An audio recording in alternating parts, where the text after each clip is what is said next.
There is a saying that people teach what they most need to learn, and nowhere is that more true than with me and gratitude.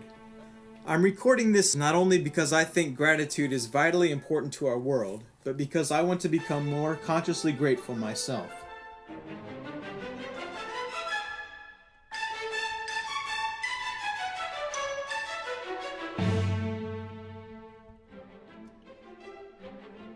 Like so many of us, I spend a great deal of my time cataloging all the ways I've been injured. With friends and loved ones, I analyzed and categorized the who's, what's, and where's of my misery. I was a confirmed pessimist, always able to see the dark side of anything and everything.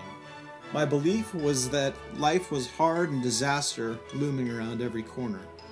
If things were going well, it was only a matter of time before they would take a turn for the worse. Despite life's difficulties, it was my responsibility to do all the good I could and become the best person I could be. If I thought about gratitude at all, it was only to take a moment to give thanks for a few people in my life who had helped me feel loved. Gradually, things changed for me. I can't point to a single event, a life-changing moment when my attitude suddenly transformed. Rather, slowly, as I came to understand my wounds better and began to heal, I started to notice the dearth of positive emotions in my life. I wasn't so miserable, worried, or alone anymore, but I knew precious little about joy, happiness, optimism, faith, and trust. So I began to study these emotions. I was always a good student. Give me something to study, and I'll figure it out.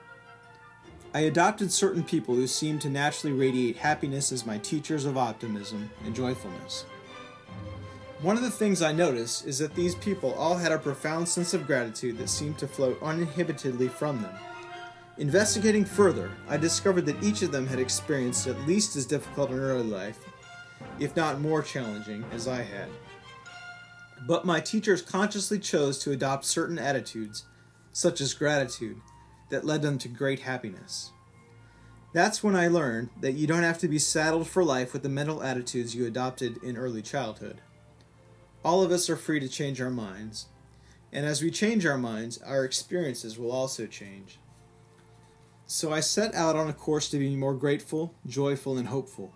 The result is what you're listening to now. I've learned over time that it helps to take the long view, to choose to see our lives from the spiritual perspective. I know we're here to grow our souls, to heal our wounds, or at least bless our woundedness, and become more loving, kind, fearless, and hopeful. The longer I live, the more I recognize that cultivating an attitude of gratitude is the key to living from an open heart, that is, living in a spirit of joyful expectation. Gratitude is not just the key, it's the magic key. All you need to do is use it, and the world is suddenly transformed into a beautiful place, in which you're invited to play and fulfill your dreams.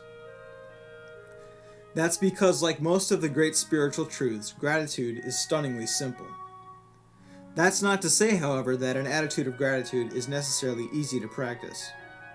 All kinds of distractions, obfuscation, and negative attitudes from our upbringing may get in the way. All you really have to do is make a commitment to do it, and the magic will be yours. One of the incredible truths about gratitude is that it is impossible to feel both the positive emotion of thankfulness and a negative emotion such as anger or fear at the same time. Gratitude births only positive feelings, love, compassion, joy, and hope. As we focus on what we're thankful for, fear, anger, and bitterness simply melt away, seemingly without effort. How can this be? The answer is that gratitude helps us track success, to notice what is right in our lives, and the brain naturally works to track success. If you've ever watched a baby learn something, you'll know what I mean.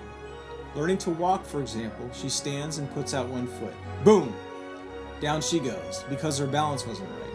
Instead of castigating herself for blowing it, getting angry, or blaming the floor, or blaming her shoe, she just registers that it didn't work because her foot was too far out, and tries again. She just keeps trying and trying, discarding what doesn't work without obsessing on it, and incorporating what's right until she can walk. Fall, fall, fall, walk, fall, fall, walk, walk, walk. As we get older, however, we get schooled in our mistakes and learn to focus on what's not right, what is lacking, missing, inadequate, and painful. That's why gratitude is so powerful. It helps us to return to our natural state of joyfulness where we notice what's right instead of what's wrong. Gratitude reminds us to be like plants, which turn toward and not away from the light.